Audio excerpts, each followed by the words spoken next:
Hey guys, we're still waiting on our speaker from Bowie. I haven't heard from him, though I did communicate with him about 2 days ago. So hopefully he'll come on momentarily. Only news I have is anybody who wants to contribute to the Baltimore Chop, if you haven't, you have until the end of the month to get articles and that kind of stuff into to Ruth.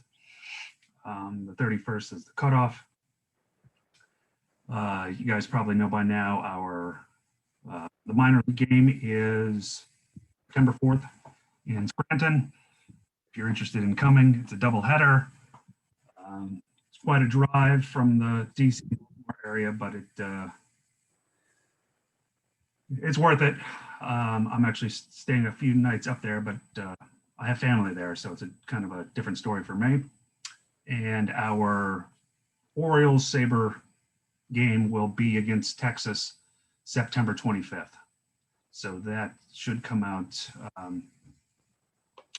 officially next week once we decide on speakers, seats, and pregame.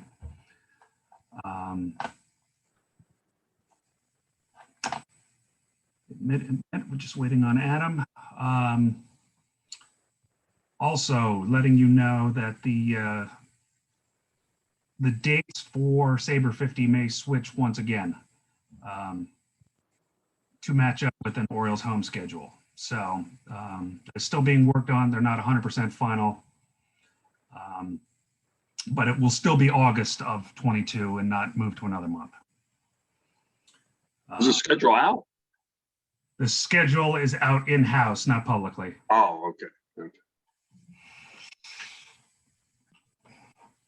So, welcome Tyrone, who works, former director for SABR, who's down in Aberdeen, works for MLB.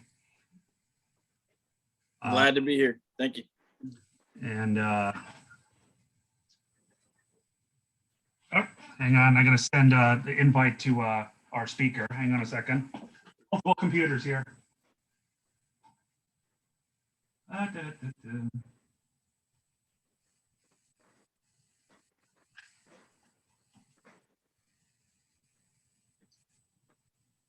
There's Peter. Yeah, I'm going to send you the invite momentarily. Yeah, I'm going to send it right through the window there. All right, thanks.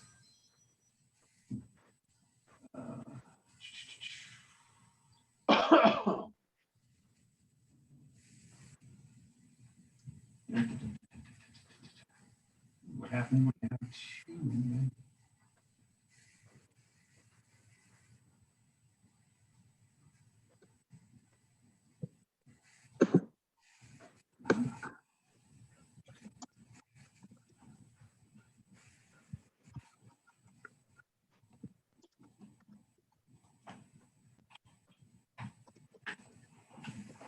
All right, hopefully he'll be on momentarily. Anybody else have anything to report or ask questions before we start? No, got a good crowd. I missed the beginning of your introduction. Something's been delayed next year. Is it the SABR Baltimore meeting?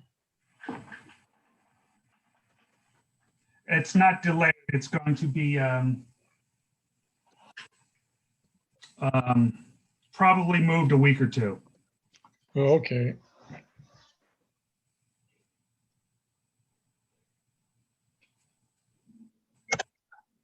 Better than a year or two. Yeah, we've already experienced that. So.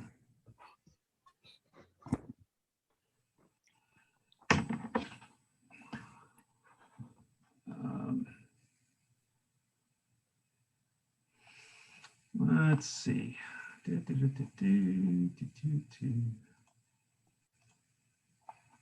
righty. Staying well? All right. I'm admitting our speaker now. So here we go.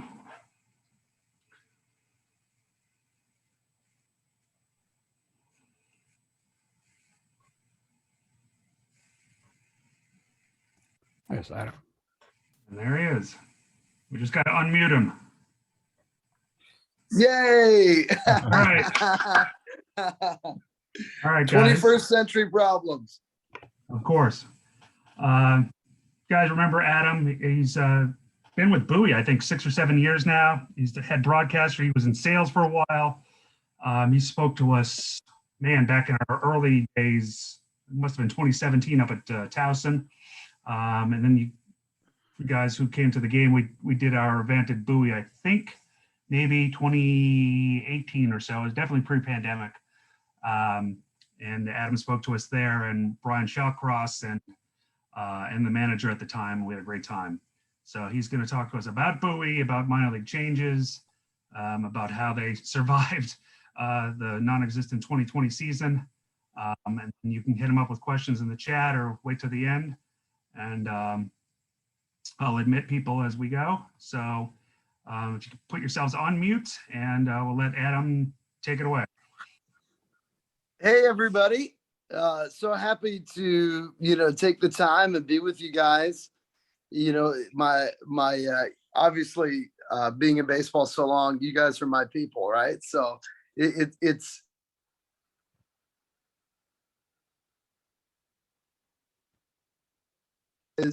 you guys, or can you guys hear me? I think I went on. My end, it cut off, but Yeah, there we go. Okay. Hey, you're good now. I got to make sure that I don't, when I switch it from screens, I was trying to see how many people were on. I think it puts me on mute. But anyways, so here's my plan. I'm going to talk for, 15 minutes or so about a bunch of different things, but really I'm here for you guys. So I'd rather take more time to do questions and go in depth on that. My first boss ever in baseball used to have a limit on me, right? So he would literally, I'd start telling a story and he'd put a clock on, so maybe I was meant for radio, but I had 2 minutes to get through my story about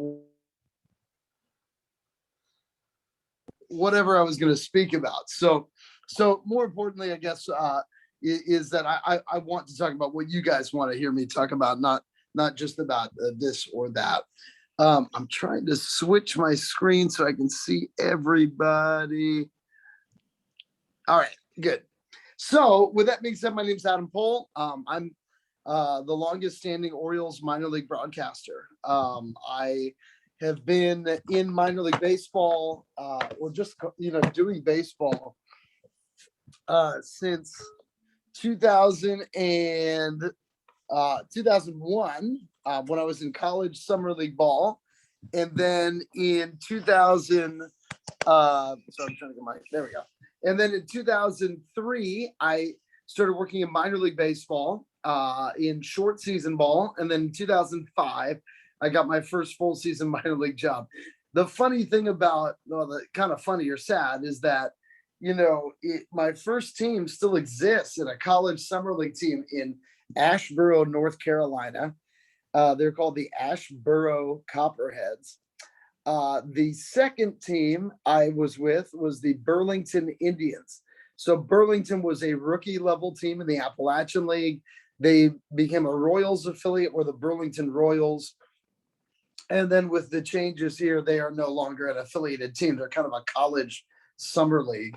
My next team was in Salem, Virginia. We were an Astros affiliate, the Salem Avalanche. My first year with Salem, my first year calling full season baseball, I had both Ben Zobrist and Hunter Pence on my team. So that was kind of crazy, because they weren't really supposed to be what they ended up being. And that was really, really cool, a cool experience. That was 05 and 06. They're now the Salem Red Sox. I was in high A with them, but they're in low A. And then I went to Frederick, which was a homecoming for me. And I was with the Frederick Keys from 07 to 2013. And of course, they are now in the MLB Draft League.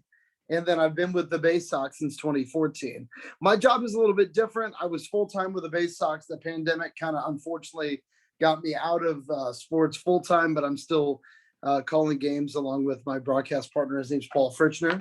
and we're having a lot of fun with it. So that's what I've done, over 2 decades now. But more importantly, I wanted to talk about minor league baseball, and then about the current crop of prospects that we have, and kind of I can go through the years too, since I've been an Oriole fan my whole life, and I've been with the Orioles since 2007. I mean, I'm from Arlington, Virginia originally, but I'm in that hole, being born in 1979.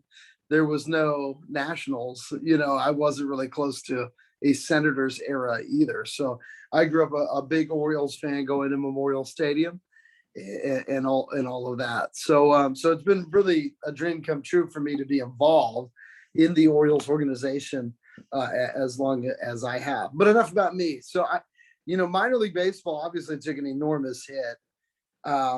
It makes sense to you guys being fans of the game, obviously, but these major league sports get a majority of their income through their media rights deals. So it's not really selling a hot dog that is going to give Chris Davis his, $20 million, right?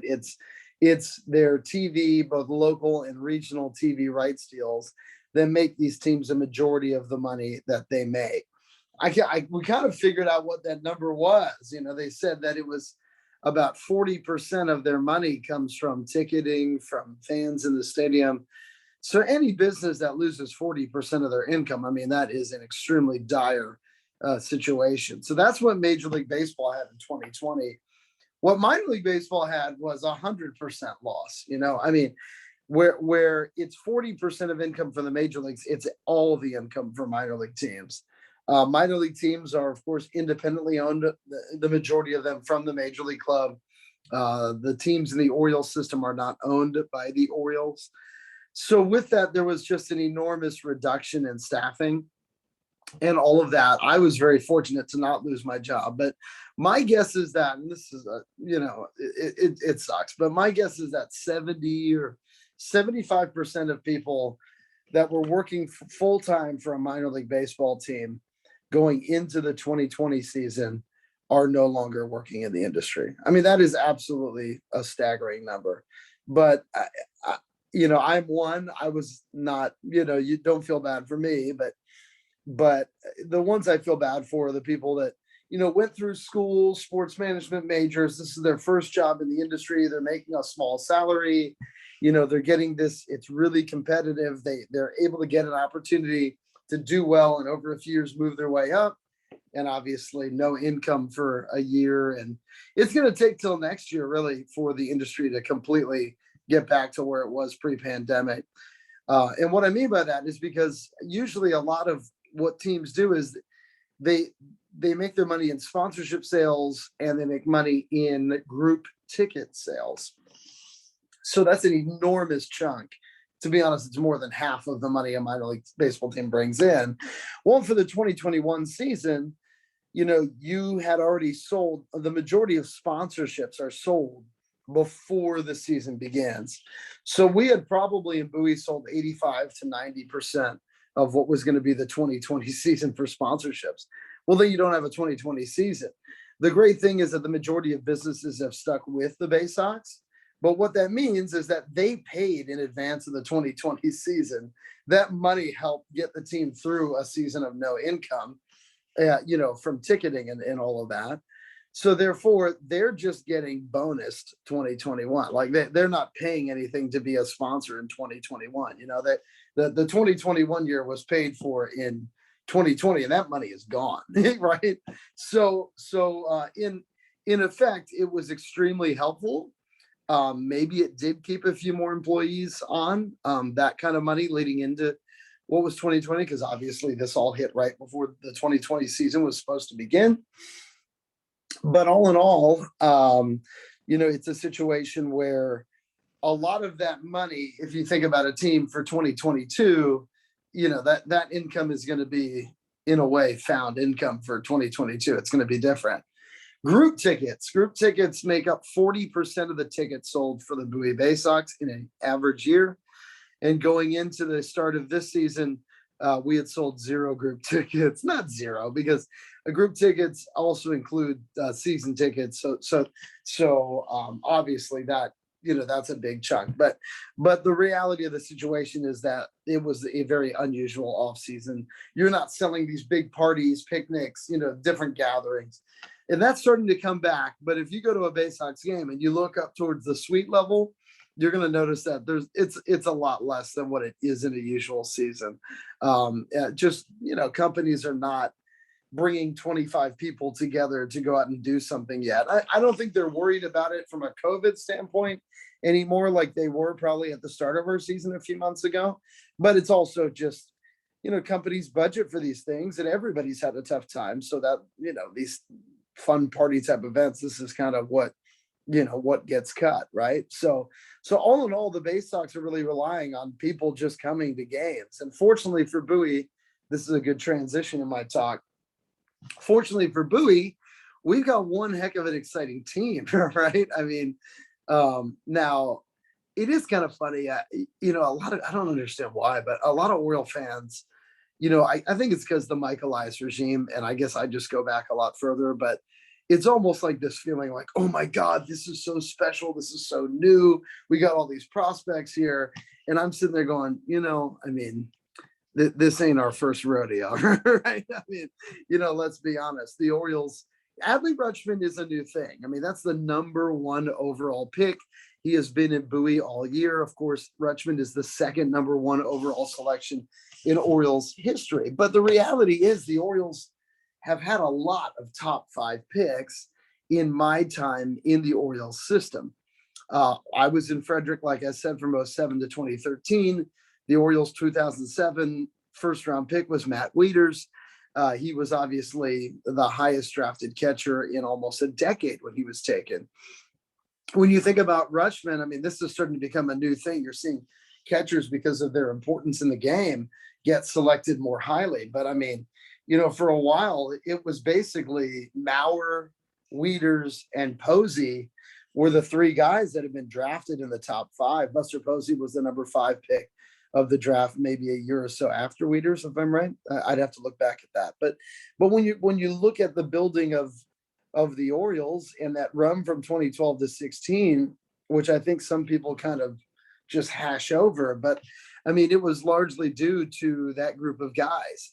My 2008 Frederick Keys team had Matt Wieders. The opening night was Jake Arrieta throwing to Matt Wieders, both of them making their professional debut. And that was a pretty cool experience. In 2009, just 2 years later, in Frederick, we had both Brian Mattis and Zach Britton. Now, Mattis was the bigger prospect. He was the 4th pick of the 2008 draft. He was the top collegiate pitcher selected in the entire draft. And but he was not a big stuff guy. He was more of this guy, a great feel for pitching. And I had an Arizona Diamondbacks scout tell me, he goes, I'm telling you right now, if you told me that I could trade the Orioles today for Mattis or Britton, I'd go get Zach Britton. I think he's going to be a better major leaguer. And it's funny how it works, right? That was one start into single A for both of them. And that's how it ended up playing out, right? Zach Britton has had an outstanding major league career.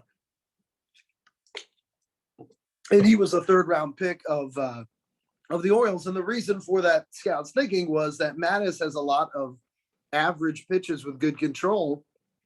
But boy, this guy Britton's got this one pitch, this sinker. And, he's not as polished, but boy, that's what minor league baseball is all about. And his hope was that Britton would be a really good starter in the major leagues. But obviously what Britton's done is take that one pitch and make one heck of a career out of it. You look forward even beyond that, 2011, Manny Machado, right? I mean, Machado was the #3 pick of the draft. And he was 18 years old when I met him in Frederick. I mean, he was a young draftee. He has a July birthday, so he turned 19 when he was in single A. He was playing in Bowie as a 19-year-old in 2012. And the great story about Machado was that he never played a game at third base in the minor leagues. I mean, how crazy is that? I mean, obviously he's become an outstanding hitter. It wouldn't be a surprise to me if Machado's the greatest Bowie Baysox ever, when his career comes to an end at that time. But when you look at just the career as a whole, but Machado, it's defense that makes him such a superior talent. And of course, when he came to the Orioles in 2012 as a third baseman, it really catapulted the Orioles, and they had, of course, lost for 14 straight years. And he was that piece that took them to the next level. And boy, that was a series. You kind of wonder what would have happened if the Orioles could have eked out that series with the Yankees in 2012. But Machado, a funny thing with that was that, and I don't really understand why they were doing it this way, but our manager right now in Bowie is Buck Britton. And Buck says that Manny should owe him money because they never just take the prospect out to work him out, right? They always take a bunch of guys out, even if they're focused on improving a prospect's tools. So the month before Manny started coming up, he literally had to come up almost every day. Machado had to go out there every day at third base and to practice. They were working him out at third base at noon, and then telling him to rest, get ready for the game that night, right?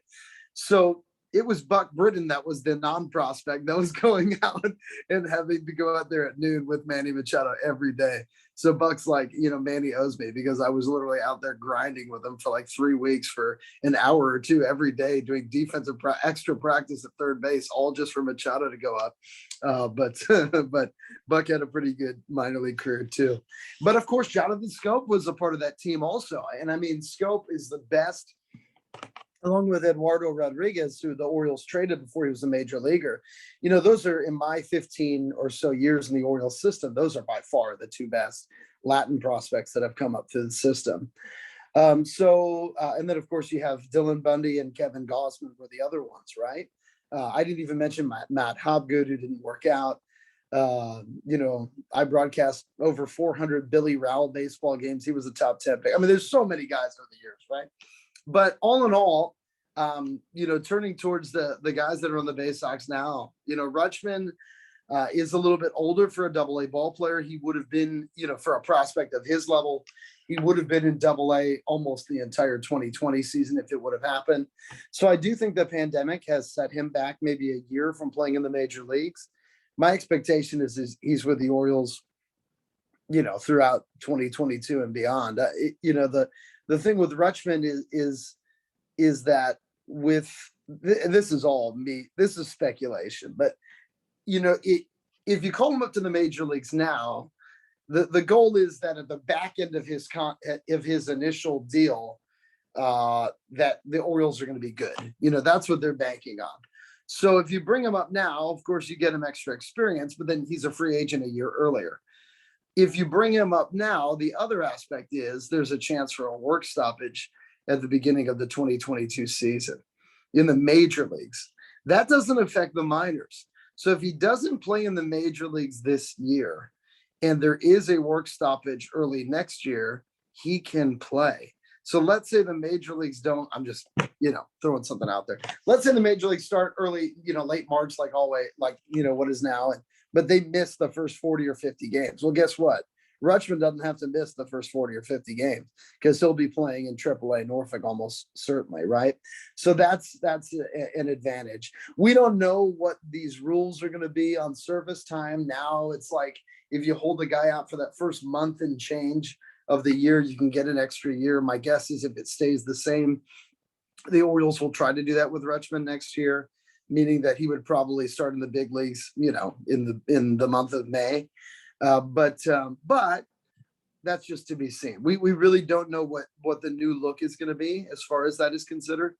If I had to be a guessing guy, I would guess that if they're able to start on time, that rule is going to be gone, and there's a good chance that Rutschman is the opening day catcher in Baltimore next year. Adley, as far as a player, has been very interesting to watch because a lot of what jumped out about his stats and him being a dominant player, it might not be what you think. I mean, Rutschman kind of has a little bit of a loopy swing, which I'm worried about him as far as the expectation in Baltimore. And the reason for that is I don't think out of the gate he's going to hit for a big batting average. I mean, I feel bad saying that, but does anybody hit for a big average anymore? Right? I mean, the average hitter in baseball is a 235 hitter now, which is insane. But, with Rutschman, you look at a guy like Matt Wieders, who was in Bowie at the same age, and Wieders hit 350 in Bowie, right? And Rutschman's hitting 270. It doesn't mean, Rutschman had only played, so many games. He didn't have the season last year. You can make a lot of excuses for that. But the reality is he still has a 400 on base percentage. I haven't called a player since Ben Zobrist that is so patient at the plate. They're obviously pitching very carefully to Rutschman, but that happens to every best hitter in a minor league lineup. It's not like Adley's getting the early 2000s Barry Bonds treatment here. But I think with Rutschman, when he gets to Baltimore, you'll notice, even if he's hitting seventh, that it's very common that he'll take the first 4 or even 5 pitches in an at bat. He doesn't swing very often, right? He's got an outstanding plate zone discipline. When you look at a lot of the really good players with the Orioles, I really think are going to be pretty good major leaguers right now. Cedric Mullins, of course, in the immediate. Austin Hayes, I'm a big Austin Hayes guy. And Ryan Mountcastle. We'll just take those 3. Well, those guys don't walk very often, right? They just don't, They can do damage, but they're guys that you can get to chase out of the strike zone. And Rutschman is not that. That's really the number one thing for Adley that stands out to me that somebody wouldn't really know. So the goal is, as he improves as a hitter, if he's going to be a 270 or 280 hitter in the major leagues, he's probably going to hit for big power, 25, 35 home runs a year, but he's going to walk a ton and he's going to be on base. So when you look at these advanced metrics, they all favor guys that walk, because now all of a sudden, the average on base percentage in the major leagues is usually around 330. If I'm right on that, am I right on that? Let's say 320 to 330, like in that range. And Rutschman will be a guy that's getting on base, in the 380 to 420 clip. And that's substantial. He's getting on base 5 to 10% more than an average major league player, even though his batting average is not going to be, he's not going to be a 330. I'm just telling you, he's not going to hit 330. It's just not, he's not going to be that kind of player. But he's also just an outstanding defender. And I think that Rutschman, I haven't been able to be around the clubhouse, so I really don't know Adley, but to me, he seems more like a leader. These last catchers that have come up, Matt Wieders was a really quiet guy, and he wasn't like a big leader. Does it make sense? It's hard to quantify that, but I feel like for a catcher, it's more important.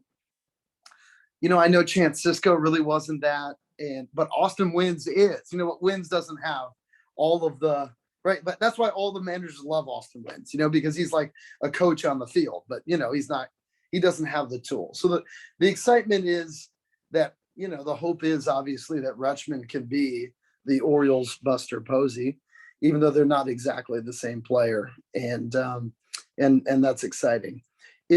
Before I jump into some questions, because it is 12:30, I do want to talk a little bit about Grayson Rodriguez. We in the Orioles system, we've had some good pitching. We've had some exciting young pitchers. We've drafted a lot of big arms over the years, but I just don't think there's been anybody like Grayson Rodriguez, where you can, find little holes in other people's games. It's pretty spectacular what he's doing right now. You can make a very solid argument that Grayson Rodriguez should be the number 1 prospect in the Orioles system right now. Right now, Baseball America has Rutschman rated the number 2 prospect in all of baseball. Who am I? I'm blanking. Wander Franco, who is in Tampa right now, is number 1. So in like 2 weeks, the Orioles will have the number 1 prospect in all of baseball, which is the first time. Dylan Bundy was rated that in 2012. So first time in about 9 years that we have had that. But I'm telling you, Grayson Rodriguez is right now rated like number 11, and he's rated the number 1 pitcher, which is kind of crazy that the number 10 players in the minors are all position players. But Grayson Rodriguez, it's just hard to find fault in anything that he has going right now. He's incredibly young. He is, Rodriguez has got elite velocity. He's got this incredible demeanor for a pitcher. He's got outstanding command of his pitches. He's got an outstanding slider. He's got a very good changeup where the ball just kind of, really has a lot of movement to his changeup. It almost looks like a split change, if that makes sense.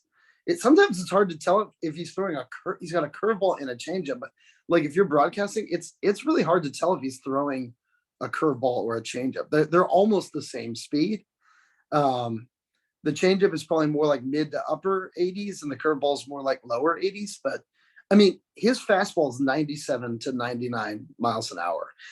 That's obviously absolutely elite, and he's spotting it up, and he's 21 years old. Age in the minor leagues really matters because he's facing guys that are on average 24 years old, and he's absolutely dominant. We're talking about a 170 average against in Bowie. We're talking about getting more swings and misses than any pitcher in all of minor league baseball by percentage, as far as guys that have enough innings to qualify. So a lot of these relievers that come in, they're not counted in that. But I mean, it's pretty remarkable. We just haven't had anybody like him, Kevin Gausman had an arm like him, but I don't think Gausman was older when he was in Bowie. He was 2 or 3 years older, and he was not nearly as dominant. And obviously when Gausman went to the major leagues, it's taken him a long time to figure it out. So when you're looking at DL Hall, who's having some arm troubles right now, but Hall is another guy with elite velocity, left-handed pitcher. And then you're looking at Rodriguez, that is going to be the key for Baltimore. They need both those guys to pan out. And if you're able to have that, that top 3 really strong in the rotation and move forward, why can't the Orioles be good in a year or two? If it's obviously a lot of guys hit a bump and they've got to get over it. I'm not saying Grayson Rodriguez is going to go to the major leagues and just absolutely dominate, but he's got all the tools to it. I think you're going to like watching a pitch because obviously baseball is a game that continues to slow down, and Rodriguez, he pitches like that. He pitches like it's a hot potato. You know what I'm saying? Like he gets that ball and he doesn't waste time. I mean, he is up there and he throws it. He's from Texas. He's a big power pitcher. And when I think about big power pitchers from Texas, I don't know. I haven't seen anybody say it, but to me, he's got a lot of like Josh Beckett in him, from the Marlins in the early 2000s, because he kind of has a pause in his delivery and then explodes to the plate. And Beckett did that as well. So I really think that, you hate to compare somebody to Roger Clemens, obviously, but he was an incredible big power pitching Texan. But there's no doubt that this is the biggest Orioles pitching prospect in a decade, and Dylan Bundy didn't have the size and build. So when Bundy got hurt, he never had the same stuff. This guy is 6'5", and he's got a very easy delivery, and he's working with the stuff that Bundy had when Bundy was drafted. But Bundy never pitched with that kind of stuff in the major leagues. So the hope is that, I'm telling you, I think Grayson Rodriguez is going to be in the rotation in Baltimore as well next year. I don't think there's any way that he can be held back. There's so much we can talk about how the new regime has been drafting collegiate players and how they've, my thoughts on what they're looking for and how that's going to relate to the Orioles long term. But I think at this point, it's probably good to turn it over for some questions. Does that sound good? I'm good with that. Guys, fire away to Adam, either in the chat or raise your hand and He'll take your question.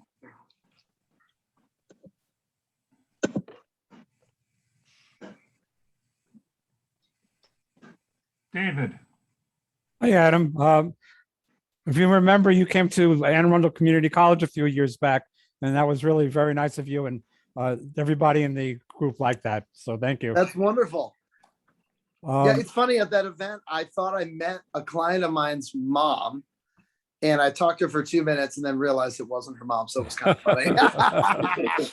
You know when that happens? How's that working out with the new scheduling, the 6 games in a row? Yeah, it's a great question. It's interesting. It's unique. I don't think it's here. I'm almost certain it's not here to stay. The conversation has been, the minor league season started a month later this year, and then we have 6-game series, meaning for everybody else, like literally Hartford, the Rockies affiliate, is here right now in Bowie, but they're playing a series from Tuesday to Sunday, and then every Monday is off, and then a new series starts. The theory is to try to not have these guys traveling around everywhere, and to try to mitigate that. It also, because the minors are a little bit down on cash, it's a big money saver as well on travel expenses and the like. But really, it's been interesting because, when I was in the Carolina League, there were only 8 teams. So a lot of times you'd have to face the same team over and over. And the managers always talked about how that was great for the players because by facing these guys over and over, the teams really got a good feel for them. And they were able to go after these players' weaknesses, and when you're getting worked in a way that's hard for you to hit, or the hitters kind of feel you out, it's a scenario where that leads to growth, right? You're not just focusing on your strengths, but you're able to focus on your weaknesses. And David, I think that's what's happening here. Over the course of a series, guys start getting pitched a little bit differently, and the teams feel like it's almost like you're scouting a team as the series goes along. And with that, I think that it's been a really valuable experience for the players in that regard. The funny thing is we haven't had any like fights or anything. That was the joke. The joke was, man, if we're playing these guys 6 games in a row, we're gonna have a bunch of like on-field brawls, but fortunately that hasn't happened. So, Well, I was there last night, and the only fight I thought might break out is with the umpire. He had so many called strikes in which the players turned around and said something to him. Well, that's the thing, dude. Usually he would. Now in 3 days he'll be on Friday night doing it again. So, Friday night. So that can be a thing too. Have the 6 games in succession affected you at all with your announcing and how you go about it? It's a great question. Francis, it's funny because I probably do more research on the visiting players than most people do. And, the way I broadcast in a preparation side is it's not really crazy, but it is very different than what most people do. What most broadcasters do is they kind of have like a bunch of notes, and then they just pick from something to talk about, or they don't talk about it at all, whatever. But they come into every game with most of the same material. And then they just kind of write out a few extra stats or things like that per night. For me, that's not what I do. What I do is I actually come up, it's like I'm cheating for a test. I come up with a completely new thing to say about everybody every night. So it could be anything, right? It could be a stat. It could be, just some random story. It could be anything. So, but I know what I'm going to talk about. And of course, if you end up not using the majority of what you have written out in a game, so the next day you go to do your notes and you're like, oh, okay, cool. Like, I didn't say this, so I'll just say this tomorrow. You understand what I'm saying? So the hard thing though is, if you're playing a team 6 days in a row, it's hard to find something new to say about it. Day 6 is like, what do you say about this left fielder from the Rocky system? So that can be a challenge, but that I guess is the fun part. So.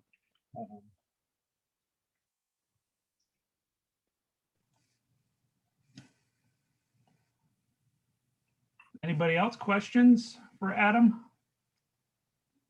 Orioles related? I could talk a little bit. I think I could, if nobody else has a question, I could. I think there was one in the chat, actually. Actually, Frank has a question. Okay, go for it, Frank. I got to unmute Frank. Yeah, Adam, getting back to the 6-game series at home, have you seen any effect on the attendance? Because I'm looking at somebody who may be a fan of a team that comes in a couple times a year and they go to a game in each series, whereas now they may only go to a game once in the series. It's a good question. To be honest, I think in the major leagues, who you're playing matters, but in the minor leagues, it really doesn't matter. Now, it does for us. Like when we play the Nats affiliate, we definitely get some people that come up and are wearing Nats gear. I mean, there's no doubt about that. But as far as somebody saying, "Oh, I'm not going to go back again this week because you're playing Hartford," it's not really that. The big thing for us that we're seeing is, when either DL Hall at the beginning of the year and then Grayson Rodriguez, when he came up, unfortunately, Hall got injured like a week after Rodriguez came up. But when one of the two of them are starting, we see a significant boost in attendance from what we're expecting. So Grayson Rodriguez has been the biggest in that regard. It's hard to tell with Adley because he plays every game, but there's no doubt that our actual attendance has been up for non-group sold attendance. So that makes sense. Good. So we don't have as many group tickets, but we're actually doing better on regular ticket sales. So that's been really, really good. And I think Oriole fans have been, and the fans, there's no doubt about it too, Frank. Like they're just more into the game. So it is more of a baseball crowd in Bowie this year. I mean, which has been a lot of fun to broadcast with. I mean, because people are fired up. It's great. Yeah, good.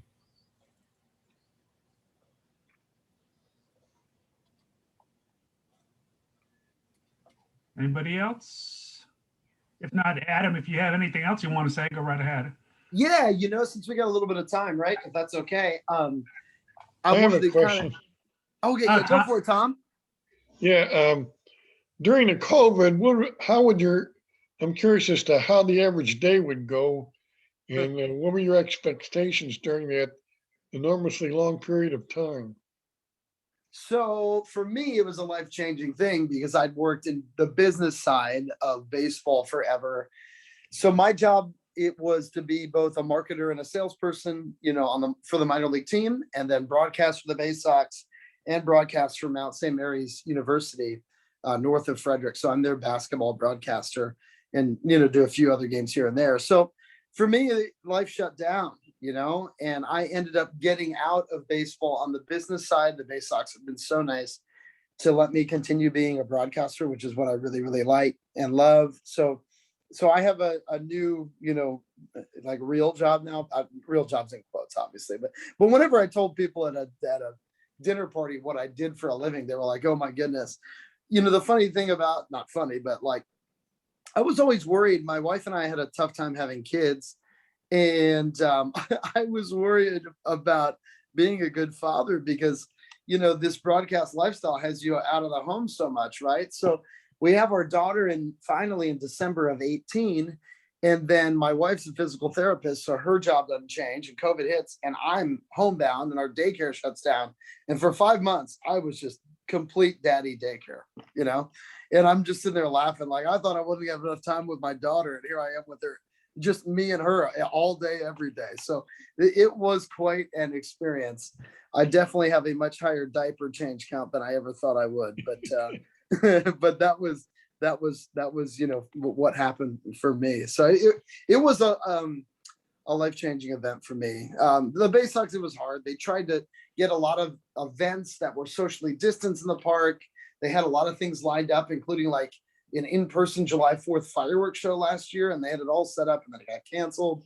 It was really a frustrating time, but they're being they're to be honest, they're doing better than financially than they expected to. They're not doing as well as they would in a regular year, but they're doing better than they expected to financially this year. And the hope is that next year things are, financially back to normal when you got your group tickets in, you got your sponsorship sales, and all these things kind of come together.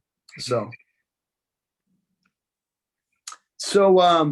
I'll talk about this Oriole thing here quickly. Obviously the big thing for the Orioles is Mike Elias, right, coming in, and of course that happening a few years ago, and this is a long-term play as far as trying to get the Orioles back to being a team that wins.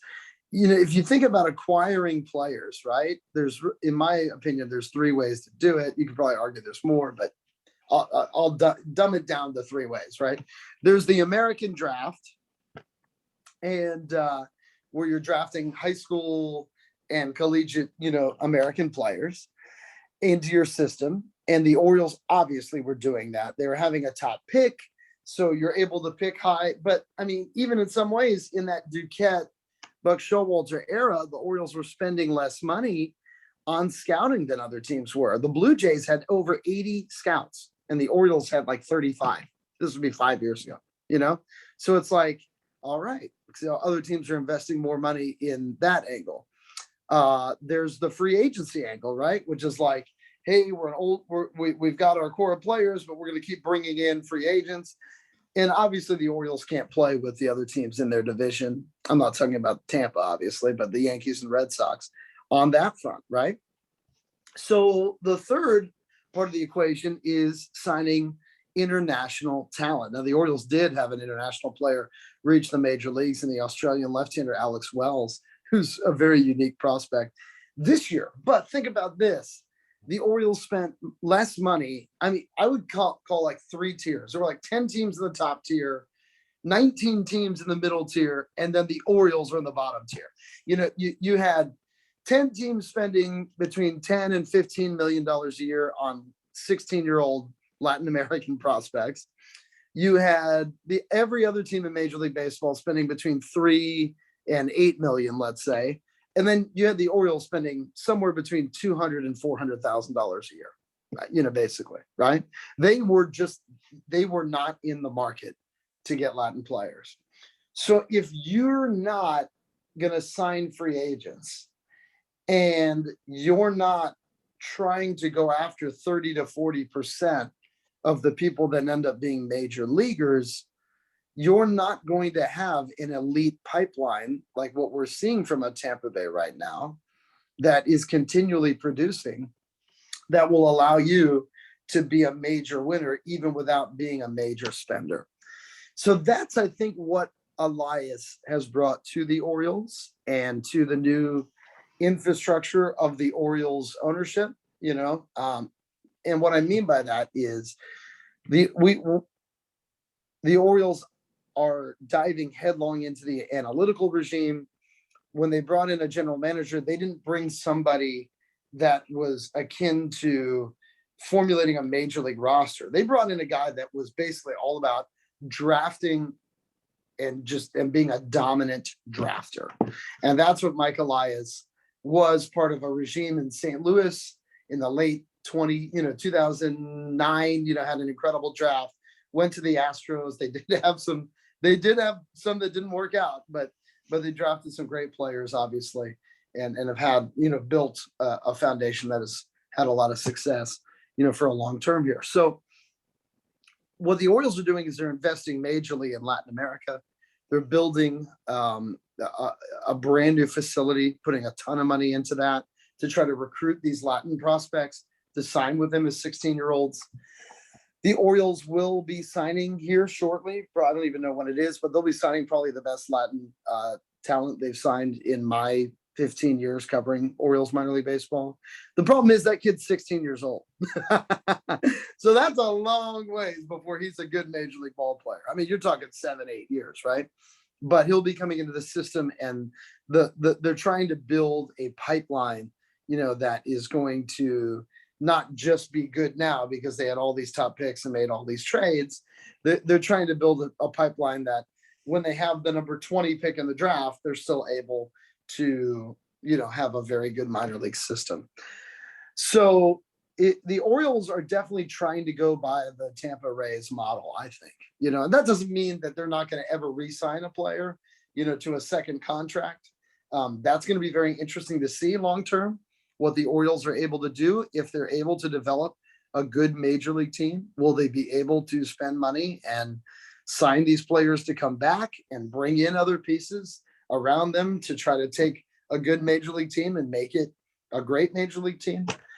This is all, a few years down the road, obviously, to be seen. But when you're looking at what Mike Elias has done right now, it's very simple. He has made us a player in Latin America, and he is drafting in a very different and more analytical way. And what I mean by that is that he's drafting college hitters, players that they have a ton of statistical and analytical data on, meaning exit velocity. How hard is the ball coming off of these guys' bats in college? How often are they swinging at pitches outside of the strike zone? What we're seeing in Bowie this year is the Baysox are easily leading our AA Northeast League in walks. I mean, it's not even close, easily. And we are playing these long games in which we're grinding out at bats. And Adley Rutschman is leading the way, right? Like I said earlier, 5 or 6 pitches. I mean, there's many walks where he takes 2 or 3 pitches that are an inch or 2 off the outside, doesn't even swing at one pitch and takes first base. The Orioles' offensive approach, you're going to see it in the major leagues starting in 2022, but really late 22 into 23, it'll start hitting the major league level, is you're just going to see a team that forces pitchers to throw strikes. They're going to get into better counts.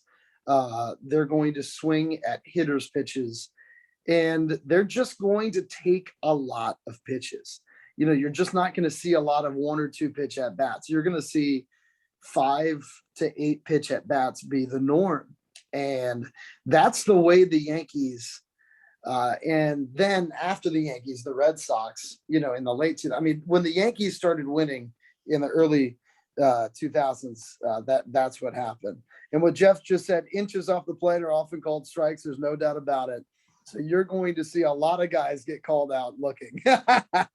But that is the way. When you look, the Orioles just selected a guy rated the 12th best player in the draft. They selected him 5th, Colton Cowser. But it didn't surprise me at all when I read his bio, when it said he had the most elite plate zone discipline of any of the collegiate hitters in the nation. He just fits the bill, right? We haven't seen the number 2 pick of last year's draft because he has an enlarged heart issue named Heston Kjerstad, the first baseman from Arkansas. Or was he a first base? Might actually corner outfielder, I believe. But anyway, Kjerstad's another guy. I mean, you look at it, first thing that comes out. So that he's got outstanding plate zone discipline. And we're seeing it, through other hitters, not just the first round picks, right? So the Orioles are looking for guys that swing at good strikes. And that's what they're focusing on in their hitting. Their pitching, of course, is what they've been doing, which is the Astros way, which is to throw a lot more 4-seam fastballs than 2-seam fastballs, meaning you want that velocity. You want to pitch both up and down in the zone, and you're just seeing enormous strikeout numbers in the minor leagues. So the Orioles are not going to be a pitch to contact organization. In effect, to simplify it, in 3 or 4 years, the Orioles are going to try to strike you out, and they're going to try to not strike out, right? They're going to try to walk. If the Orioles are walking more, if you look at a box score in the major leagues in 2024, and you notice that Oriole pitchers struck out 12 guys, our guys struck out 5 times and walked 6 times, we're going to win the game. And that's, they're definitely getting guys with power. They're getting baseball players. They're not getting these guys that have incredible tools, meaning like, oh my God, this is the fastest guy we've ever seen, or this is the guy with the greatest arm we've ever seen. They are getting baseball players, guys that have a great feel for the game and for the aspect of actually hitting, and it's going to be interesting to see, how that all plays out, and if this is the new Oriole way that I'm sure so many of you fell in love with back in the 60s and 70s. When the Orioles had a continual elite pipeline of ball players to the major leagues. So anyways, I thought that it would be important to talk about that. Because as you see guys coming up, look for that, right? Look for pitchers that strike out, that pitch for the strikeout, and look for hitters that really take a lot of pitches. So that is going to be the Orioles baseball in the Elias age. But we're not even into that yet, because the guys that they're even bringing up now are guys that Dan Duquette traded for or drafted, to be honest. So, Hey, Adam, that was a beautiful bunt that was laid down yesterday. yeah, you know what? I was on a business trip. I wasn't even. Oh. It was a rare game I wasn't at, but it wasn't a pretty one for us, unfortunately. I listened to 2 innings of it. Uh-huh. Well, in other words, maybe some small ball too, when it's You never seems to be know. a good addition. Yeah. Yeah, I don't think they're against it per se. Yeah. Yeah. But I mean, to be honest, it's getting guys on base and hitting extra base hits. I do feel like the Elias regime is a little bit more like that Earl Weaver method. And it's funny to think about. Earl Weaver was way ahead of his time. I mean, the way the Orioles played in the 70s, if you really simplify it, is the way the majority of teams in baseball want to play right now, you know?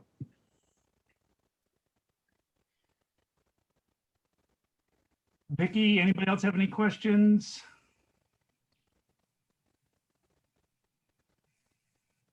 I was just curious, Adam, Yeah, Vicky.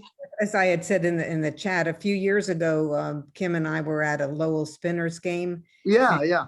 and all the O's fans up there were going on and on about Michael Ballman as Yeah. being a great, and I just wondered how he has been faring these days. It's a great question, Vicky. You know, a lot of people want to take a snapshot in time and say this guy's the guy or he's not the guy. And Bauman is a funny guy in that regard, because he wasn't throwing extremely hard in the low levels of the minors, like when he was pitching against Lowell, but he was very effective. And then he came to Bowie, and in 2019, his velocity really increased, and he started looking like a major prospect. He even threw a 9-inning no-hitter for the Baysox in 2019. So in the alternate site of all the pitchers that went there, Bauman was the only guy that got injured. When they had all the top prospects together, it was actually in Bowie last year practicing together all summer. Bauman had an elbow tendonitis issue. Now, the good thing is that he never had surgery, but when he started pitching in spring training right away this year, it came back. So that was a worry for him. So he does not have good numbers. If you look up how he's doing this year, he's not done well with the Baysox. Number one, the expectation was that Bauman would be in Norfolk knocking on the major league door right now, and he's in Bowie. But he didn't have a spring training, and he was coming off of, having elbow issues. And what's been really exciting is in the last month, his velocity has really increased. So he's gone from throwing 90 to 92 miles an hour to throwing 94 to 96. And that's a big difference. And because he throws everything hard. So he's got a slider that is thrown harder than most people's sliders. A lot of times a slider is like 12 to 15, maybe more like 12 miles an hour off your fastball. Well, Bauman's slider is more like a cut fastball in that he throws a slider at 88 to 90 miles an hour. So there was an Oriole pitcher you probably remember in the 90s named Scott Erickson. And they're not really the same pitcher, because Erickson was a two-seam fastball. Like he was trying to sink everything, and Bauman doesn't do that. But I remember that Erickson threw everything hard, and that's what Bauman does. It's like, you don't really see pitches that come, he's not really trying to fool you in that regard. So the interesting thing with Bauman, I think, is the big question is, number one, can he stay healthy and keep what he's looking like right now in the long term? The expectation is that will be a yes. The second part, though, is usually guys that throw like Bauman is right now end up becoming better relief pitchers. If you look at the 3 best Oriole closers, in my opinion, of the last 15 years, you look at Zach Britton and Jim Johnson and Chris Ray. Well, guess what? In Bowie, they were all starting pitchers. They weren't relievers until they got to the major leagues. So if I had to make a guess on Bauman, my guess is that in 2 or 3 years, he's going to be a big, big piece of the Orioles, but he's going to be more in a Zach Britton, late role, where it's like Bauman and Harvey are the back end of the bullpen. And, that's big because a lot of teams spend a lot of money to get guys like that. And he'll be a player that wouldn't be making much money that could be a really, really, really good reliever. The question is, can he find a third pitch that makes him a good starter? And so that's the big question on him right now. Thank you. Yeah, no doubt about it. He's a really good guy. He's actually from the town next to where my wife is from in Minnesota. Oh, wow. It's a small world. Yes, yes. Anybody else, guys? Questions? We do obviously encourage everybody to go down and see a Bowie game this year. The schedule doesn't end Labor Day weekend like it usually does. It's Right. a little longer. Go see those future Orioles stars. Before they disappear, go up to the next level or whatnot. Adam will be in the booth. You can always just stop by and rap on the window, and he'll definitely say hi. No doubt about it. Yeah, he's a good guy, and actually Bowie has been a big supporter. Even though we're waiting another year for the convention, they'd like to be involved if they're going to be in town during the convention to host us for a game, or at least have a presence and a table at the convention itself. No doubt about it. So they're wonderful. Both Bowie and Aberdeen are very big supporters of SABR in our local chapter. So we appreciate it. And you guys remember this weekend is the Summer of SABR part 2 with a lot of the Negro League conferences. And if you're not signed up, you still can, or they'll be available recorded, I'm sure a few days after everything's over. So questions for me, for Adam? Well, thank you guys so much for having me. It means a lot to talk to baseball-minded people. So I love it. So please come by and say hello when you're at a Baysox game. We appreciate his time. Obviously, tell Angela and your little one we say hi. I will do. Thank you. And I'll be down for a game. Do you do the road games too? Yes, we do. We do the road games. We're not traveling currently, but we're about to get back on the road. No, but even without traveling, we're broadcasting them remotely. So Well, yeah, the reason, so I'm, it's been the reason fun. I'm asking, I'm going to be going up to Reading when Bowie's playing up there in August. Good. Okay, You won't good. physically be there then. Yeah, it won't be. No, we will be there. It actually won't be me though. But go up and say hi to my broadcast partner, Paul Frichner, is going to be doing that trip. So. Oh, okay. All right, guys. Well, we appreciate you giving up some of your time in the middle of the work day. Some of us are working, some of us are not. And This is a lot more fun than work. That's true. Talking Yes. baseball. If we could all get paid for this, it would be great. Adam, if I could jump in with one question that just came to my mind, Yeah, Francis. talking the remote when Jeff asked you about, and you said you did the road games remotely. Without TV, how do you pull that off? Well, so we do have MILB TV. So you can pay 30 or 40 bucks a year. I think it's 30 now. And you can watch every Baysox game online. But what we do is, what's different is on the major league side, they actually have the sound from the stadium. So they have the real sound from the ballpark that they're brought. You can hear the crack of the bat and the crowd cheer appropriately. For us, we're pumping in a fake crowd noise track and just watching a game on mute and trying to broadcast it. So it definitely presents challenges. And on Sunday, I did a 6-hour broadcast of a doubleheader of the Baysox in Erie. And it's kind of funny. But like for instance, like there was a ball we hit for a home run down the right field line, a 3-run home run game 2, and our whole bullpen was pointing fair, but like I couldn't see the ball, I couldn't see the umpire. So you're just like, is it fair? Is it foul? You're just waiting. And then they showed our guy, Johnny Reiser, jogging around second. I'm like, all right, it must be a home run. It's a homer, like, so it is tricky. But one thing that we've done this year is all of our broadcasts on the audio side, are online. So all of them, I mean, they've always been like this, but they're on our Baysox Facebook page, Baysox Twitter page, on YouTube. So if you're on Facebook, let's say, like, you can just type in Bowie Baysox, and at night you could listen to the game on Facebook. Like, you could watch the Orioles and listen to a Baysox game on Facebook. So it's kind of cool. I mean, we're getting between 500 and 1,000 listens a night that way. So Great. Well, congrats, continued success. Our best to Brian and all the staff down there. I'll tell everybody, no doubt. Thank you guys for Yeah. having me. And I hope to talk to you again here soon. All right, guys. Yeah, Well, have thank a you. great afternoon and be on the lookout for future events. Take care, Adam. Bye-bye. Okay, bye. Bye. Bye. Thank you.